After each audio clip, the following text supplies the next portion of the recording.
Sidang jemaat yang berbahagia, di dalam nama Tuhan Yesus Kristus, bersyukur berterima kasih untuk kasih dan kemurahan Tuhan kembali dapat mempertemukan kita kembali di dalam kesempatan kita beribadah pada saat ini. Dan biar kesempatan yang Tuhan berikan ini kita gunakan sebaik mungkin untuk kita dapat benar-benar menikmati persekutuan dengan pribadi Tuhan.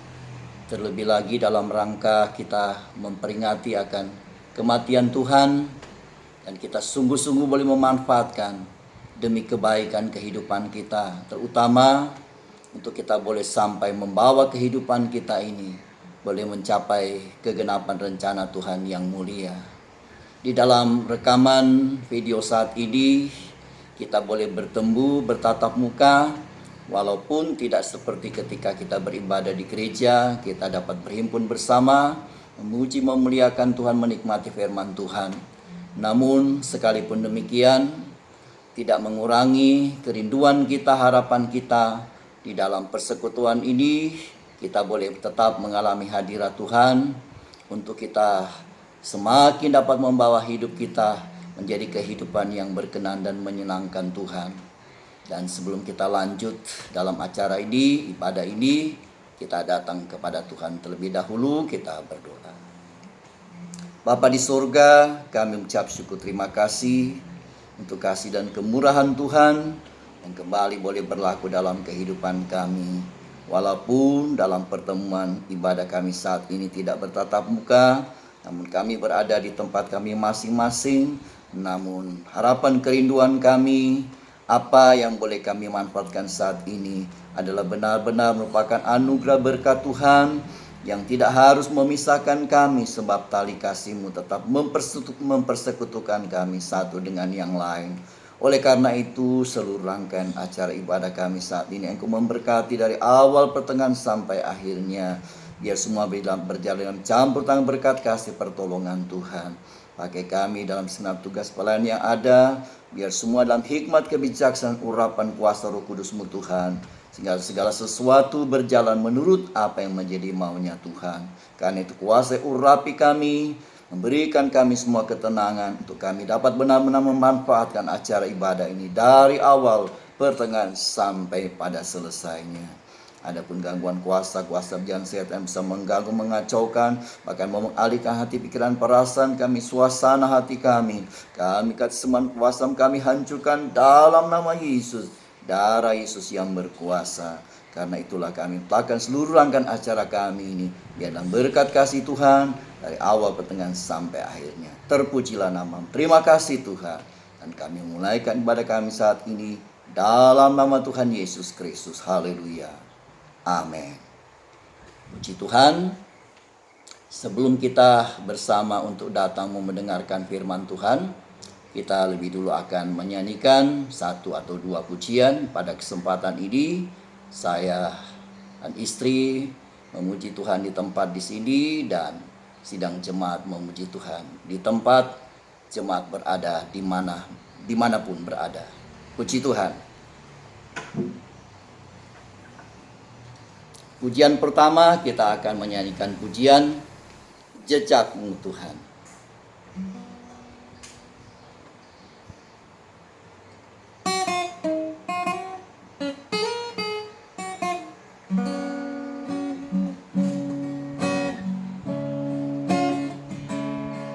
Sering ku tak mengerti jalan-jalan-Mu Tuhan, bagai di belantara yang kelam.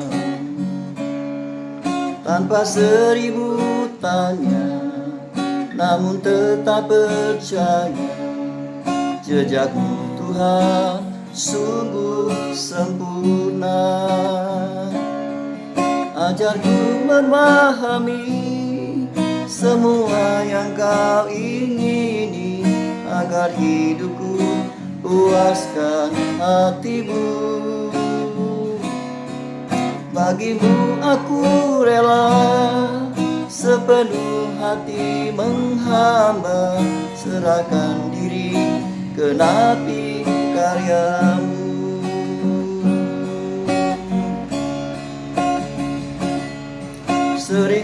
tak mengerti jalan-jalan-Mu Tuhan, bagai di belantara yang kelam. Tanpa 1000 tangga, namun tetap percaya, jejak-Mu Tuhan sungguh sempurna. Ajarku memahami semua yang Kau ingini, agar hidupku puaskan hati-Mu. Bagimu aku rela sepenuh hati menghamba, serahkan diri genapi karya-Mu. Ajarku memahami semua yang Kau ingini, agar hidupku puaskan hati-Mu. Agarmu aku rela sepenuh hati menghamba, serahkan diri genapi karya-Mu.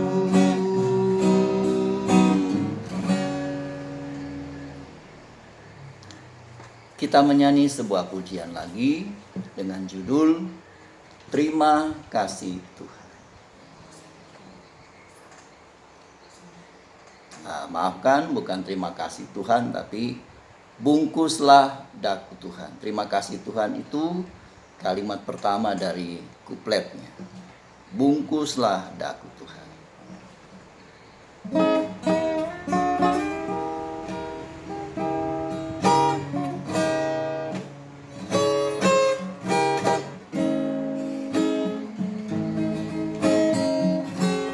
Terima kasih Tuhan,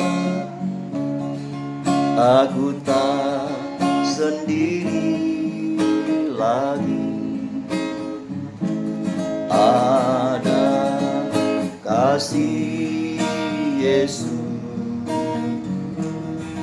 yang menemani.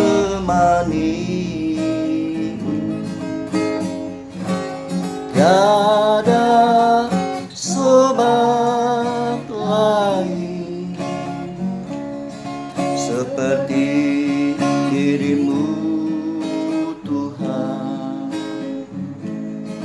yang mengisi hatiku dengan kasih-Mu.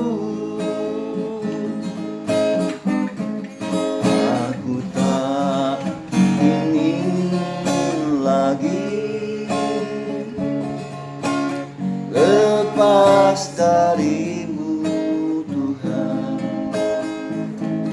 aku tak ingin lagi bisa dengan-Mu. Aku tak ingin lagi jauh dari-Mu Tuhan. Bungkuslah daku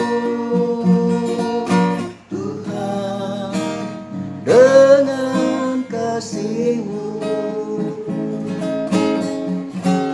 Terima kasih Tuhan, aku tak sendiri lagi. Ada kasih Yesus yang menemani.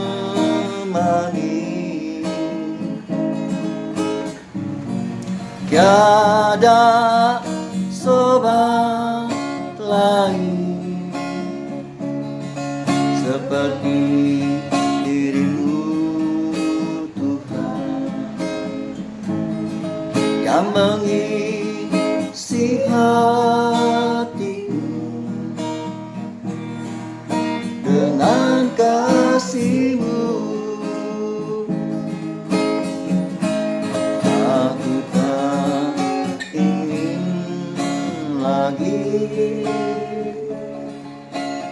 Lepas darimu Tuhan, aku tak ingin lagi bisa denganmu. Aku tak ingin lagi jauh darimu Tuhan. Bungkuslah daku Tuhan dengan kasih-Mu. Aku tak ingin lagi lepas darimu Tuhan. Aku tak ingin lagi bisa denganmu. Aku tak ingin lagi jauh darimu Tuhan. Bungkuslah daku Tuhan dengan kasih-Mu. Bungkuslah daku Tuhan dengan kasih-Mu.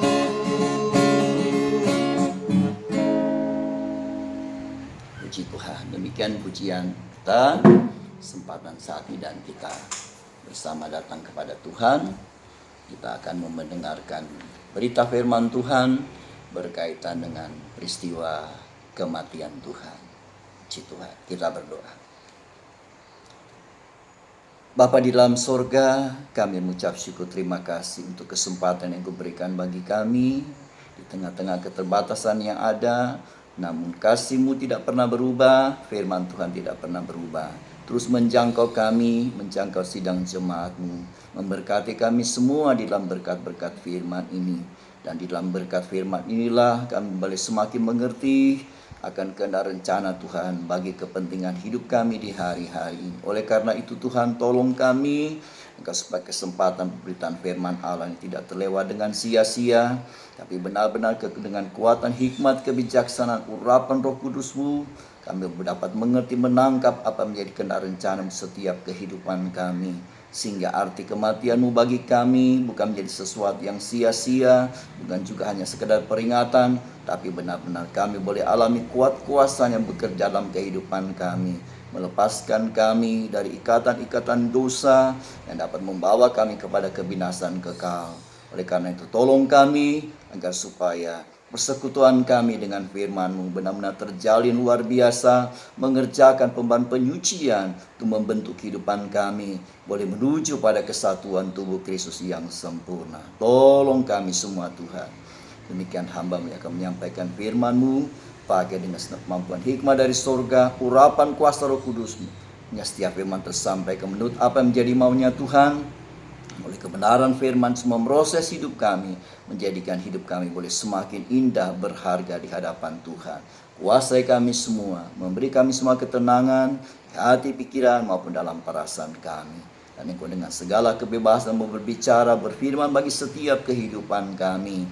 Dan Engkau ada mengurapi firman-Mu, mengurapi hamba-Mu, bahkan kami semua dalam urapan kuasa Roh Kudus-Mu. Sehingga persekutuan kami dengan firman-Mu benar-benar tercipta dengan luar biasa, menghasilkan kuasa kekuatan terus mengubah kami, semakin membuat kami menjadi semakin berharga dan indah di hadapan Tuhan. Terpujilah nama-Mu. Terima kasih Tuhan.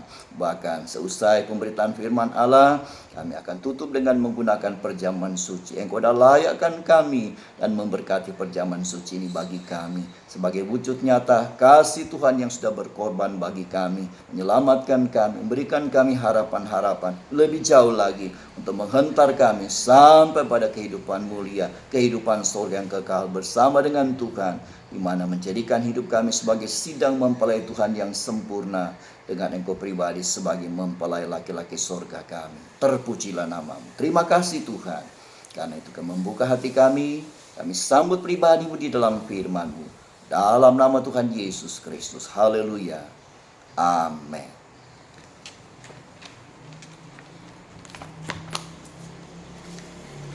Sidang jemaat saudara sekalian yang dikasihi oleh Tuhan, saya ucapkan kembali salam sejahtera buat kita semua, dan kita gunakan kesempatan yang berharga ini untuk kita bersama-sama akan memeriksa firman Tuhan, seberapa berkat Tuhan yang Tuhan percayakan dalam kehidupan kita pada saat ini.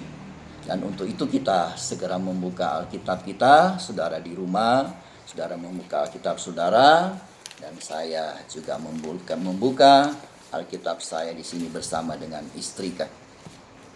Kita akan memeriksa firman Tuhan pada kesempatan ini di dalam surat Roma pasal yang kelima. Kita akan memeriksa di dalam ayat yang ke-8 sampai dengan ayat yang ke-11. Surat Roma pasal yang kelima, ayat yang ke-8 sampai dengan ayat yang ke-11. Puji Tuhan, saya akan membacakan ayat-ayat ini untuk kita, dan saudara di rumah juga membaca ayat-ayat firman Tuhan ini dengan sungguh-sungguh, dengan menyimak, sehingga ketika kebenaran firman Allah ini kita memeriksa bersama di dalam ungkapan-ungkapannya, kita boleh mengerti, memahami, bahkan kita mohon Roh Kudus menolong kita, memampukan kita supaya setiap kata kalimat firman Allah ini tidak berlalu dengan sia-sia, tapi sungguh-sungguh kita dapat manfaatkan demi untuk pembaharuan penyucian di kehidupan kami. Bahkan kita semua, terutama di dalam mempersiapkan diri untuk kita menyongsong kedatangan Tuhan yang tidak lama lagi. Puji Tuhan. Dan sekarang kita membaca di dalam Roma pasal yang kelima, ayat yang ke-8 sampai dengan ayat yang ke-11. Bunyinya demikian. Akan tetapi Allah menunjukkan kasih-Nya kepada kita oleh karena Kristus telah mati untuk kita ketika kita masih berdosa. Lebih-lebih karena kita sekarang telah dibenarkan oleh darah-Nya, kita pasti akan diselamatkan dari murka Allah. Sebab jikalau kita ketika masih seteru diperdamaikan dengan Allah oleh kematian anak-Nya, lebih-lebih kita yang sekarang telah diperdamaikan pasti akan diselamatkan oleh hidupnya.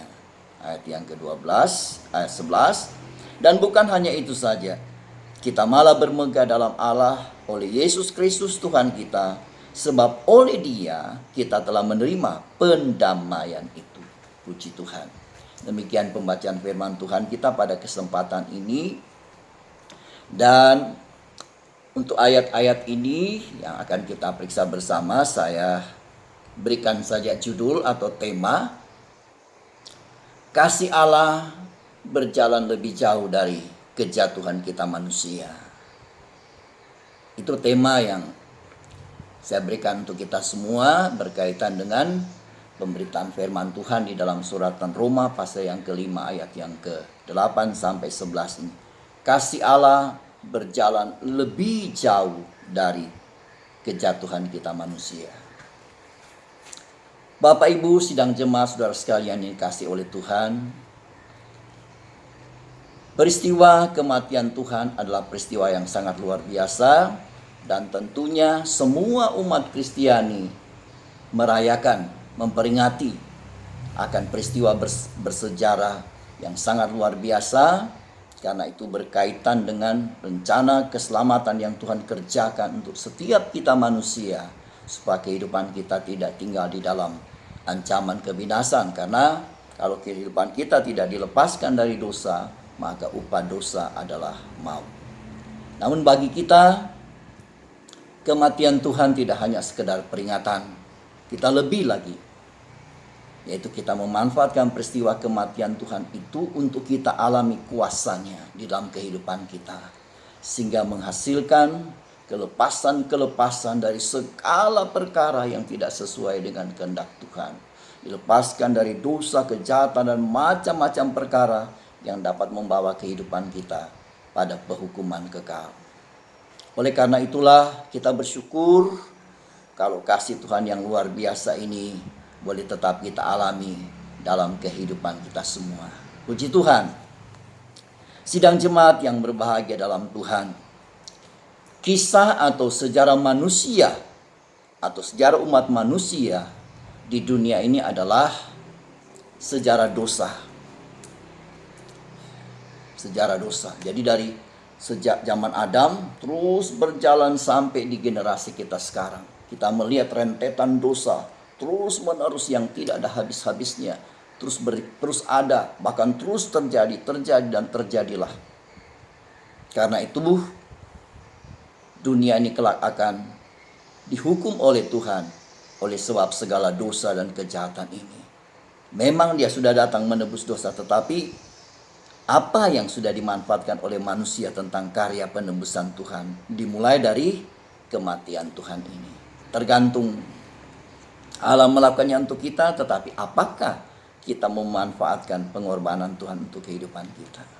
Karena itulah awal tadi saya sudah katakan, sejarah hidup manusia ini adalah sejarah dosa.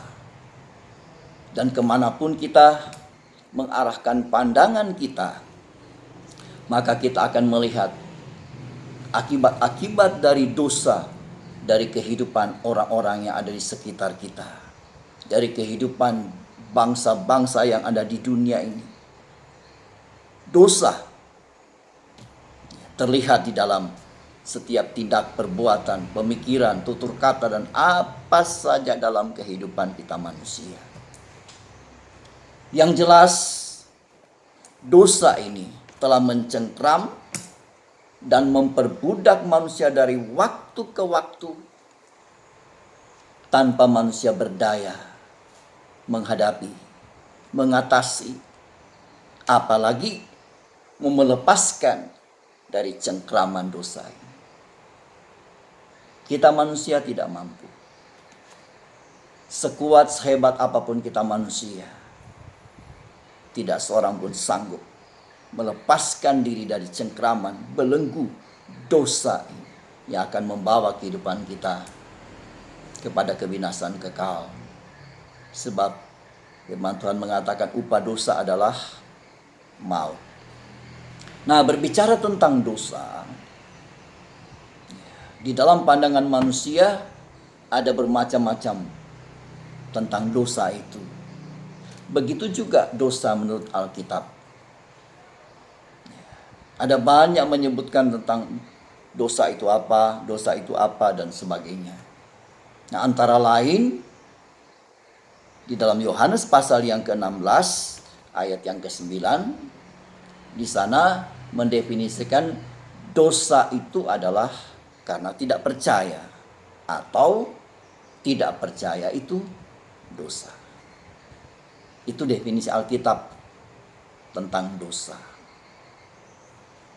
Kita lihat ketika Yesus datang ke dunia, ada begitu banyak orang tidak percaya. Dan itu dibuktikan dengan mereka menolak kehadirannya. Bahkan sampai berujung pada penyaliban. Banyak orang tidak mau menerima dia. Dan akhirnya membawa dia pada penghukuman dengan peradilan yang tidak adil, dengan saksi-saksi yang palsu dan sebagainya. Inilah ketidakpercayaan manusia terhadap kehadiran Tuhan Yesus di dunia ini. Ada imam kepala, ahli Taurat, orang Farisi, orang Saduki, dan sebagainya. Tetapi bukan hanya mereka. Kehidupan kita juga tidak terlepas dari tidak percaya kepada Tuhan Yesus. Kita memang bisa mengatakan bahwa kita percaya Yesus. Itu perkataan kita. Itu kata-kata kita. Tetapi di dalam perbuatan, di dalam tindakan kita, sering tidak menunjukkan bahwa kita ini adalah orang yang percaya kepada Yesus. Contohnya, Dia datang memberikan kita jalan supaya kita mengikut jejaknya. Tetapi apakah kita sering mengikut jalannya Tuhan itu? Apakah kita percaya lalu kita mentaati mengikut jejaknya Tuhan itu? Belum tentu. Karena seringkali justru kita beribadah, kita melayani, kita bertindak, kita berbuat, kita melakukan dengan cara kita, jalannya kita, bukan jalannya Tuhan, bukan caranya Tuhan. Kalau kita percaya kepada Dia, ya kita ikuti saja. Kita mau beribadah seperti apa, kita mau melayani seperti apa, kita mau berbuat seperti apa, ya tinggal ikut jejaknya saja. Tapi yang terjadi justru seringkali kebalikan. Yang kita buat adalah cara kita, jalannya kita. Tetapi kita tetap mengaku percaya kepada Tuhan. Seperti di dalam Matius 15. Orang-orang beribadah kepada Tuhan. Tetapi kemudian, apa kata Tuhan? Percuma kamu beribadah kepadaku. Sudah betul beribadah. Beribadah berarti kita percaya kepada Tuhan. Tetapi Yesus mengatakan munafik. Kenapa? Sebab bibir mulut ini memuliakan Tuhan, tapi hati jauh. Kalau kita percaya kepada Tuhan berarti mulut memuji Tuhan, hati juga tetap kepada Tuhan. Ini hanya contoh saja ketidakpercayaan kita. Walaupun kita sebagai orang percaya, orang bahkan yang mengaku sudah percaya Tuhan. Karena itu percaya kepada Tuhan Yesus masih perlu diperiksa kembali. Nah, jangan sampai kita merasa kita percaya kepada Tuhan, tetapi kenyataannya tidak. Tidak percaya itu dosa. Apalagi menyangkut peristiwa kedatangan Tuhan di dunia ini sebagai juru selamat yang mati, bangkit, terangkat naik, bahkan akan datang kembali. Kalau kita percaya hadirat Tuhan dalam kuasa kematiannya, kebangkitannya, seharusnya pengalaman kematian kebangkitan Tuhan ini menghasilkan perubahan-perubahan yang baik dalam kehidupan kita. Tetapi yang terjadi justru seringkali kesaksian hidup kita berbeda. Bukan menyaksikan bagaimana hidup kita sudah mengalami kuasa Tuhan, sudah mengalami pekerjaan firman Allah, sehingga menjadi berkat, menjadi kesaksian, menjadi kemuliaan bagi nama Tuhan. Tetapi yang sering terjadi justru kebalikan. Gara-gara kita, nama Tuhan dipermalukan. Kenapa? Karena perbuatan-perbuatan kita tidak menunjukkan bahwa kita ini adalah orang yang percaya kepada Yesus. Nah, sampai sejauh ini, apakah itu dosa atau tidak? Itu pelanggaran. Nah, kalau kita mau bahas soal tidak percaya itu dosa, pengertiannya jauh sekali, luas sekali. Dan yang kedua yang dikatakan dosa oleh Alkitab adalah dalam 1 Yohanes pasal 3 yang keempat. Dosa adalah pelanggaran atas hukum Allah. Nah, melanggar hukum Allah apa saja itu dosa. Umpamanya, firman Tuhan mengajar kita untuk mengasihi. Kita membenci. Dosa tidak? Ya dosa. Itu pelanggaran. Firman mau kita jadi berkat, tapi kita menjadi sandungan. Itu dosa. Firman mau supaya kita menasihati, malah kita memaki. Firman mau kita menghiburkan, malah kita menghakimi. Firman mau kita menolong, malah kita menjatuhkan. Nah, kalau kondisi sudah seperti ini, apa yang terjadi? Apakah itu pelanggaran atau tidak? Ya pelanggaran. Karena yang kita lakukan semua bertabrakan dengan kehendak Tuhan, bertabrakan dengan firman Allah. Karena itu dalam 1 Yohanes 3:4, dosa adalah pelanggaran terhadap hukum Allah. Nah, kita tinggal memeriksa. Jadi jangan kita mengatakan, oh saya tidak berdosa lagi, saya sudah ditebus oleh Tuhan. Benar, kita sudah ditebus oleh Tuhan. Tetapi apakah hakikat penebusan Tuhan itu nyata di dalam perbuatan kita, tindakan kita, di langkah-langkah hidup yang kita jalani? Yaitu kita bergerak semuanya sesuai dengan kebenaran. Kalau yang terjadi adalah kebalikan, nah itu pelanggaran. Dan itu dosa. Jadi Bapak Ibu sidang jemaat yang berbahagia dalam nama Tuhan Yesus Kristus, siapapun kita harus kita akui bahwa kita semua sudah merasakan kutukan dan penderitaan akibat dari dosa, seperti yang disebutkan firman Tuhan. Dan itu nyata dalam keluh kesah kita manusia. Entah dalam nikah, entah dalam rumah tangga, entah dalam keluarga, pribadi. Tidak terkecuali dalam kita beribadah, melayani Tuhan. Seringkali kita beribadah melayani Tuhan bukan menghasilkan kesukaan, bukan menghasilkan sukacita, tetapi malah yang terjadi adalah hal-hal yang menyedihkan.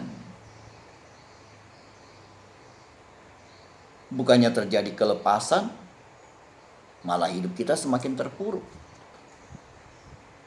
Lalu kemudian timbul keluh kesah ini, keluh kesah itu.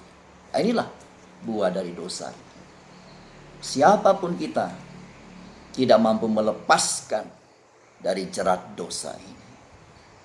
Nah, di tengah kondisi inilah kita sangat membutuhkan kehadiran Tuhan di dalam pengorbanannya untuk kehidupan kita manusia di dunia ini. Sidang jemaat yang dikasihi oleh Tuhan, kita melihat di dalam Kejadian pasal yang ketiga, ayat 1 sampai dengan ayat yang ke-7.